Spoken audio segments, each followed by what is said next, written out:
தண்ணி ஊற்றிக்கலான்னு பார்த்தாலும் தண்ணி பத்தாது. ஏன் தண்ணி பத்தாது? தண்ணி தான் கீது அதில் ஆகி போச்சுன்னா தண்ணி அங்கே போகிறதுக்கு இருக்குது. அதுக்கு ஒரு சொம்பு தண்ணி ஊற்றிக்கலாம் பார்த்தாலும் தண்ணி பத்தாது அப்படின்னா தண்ணி எத்தணும்னு அர்த்தம். ஆமாம் தானே பாட்டியா? குளிக்கு போதாமே இதான் உடம்பு சரியில்லைண்டே 2 நாள் கழிச்சு குளி.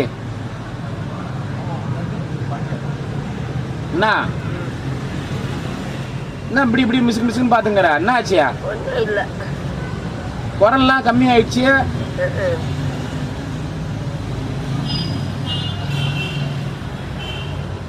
உடம்பு சரியில்லையா? என்ன பண்ணுது?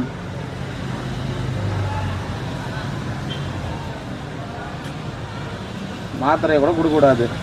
என்னடா சொல்றது? மாத்திரை எதனா கரைச்சி கொடுக்கட்டுமா? மாத்திரை எனக்கு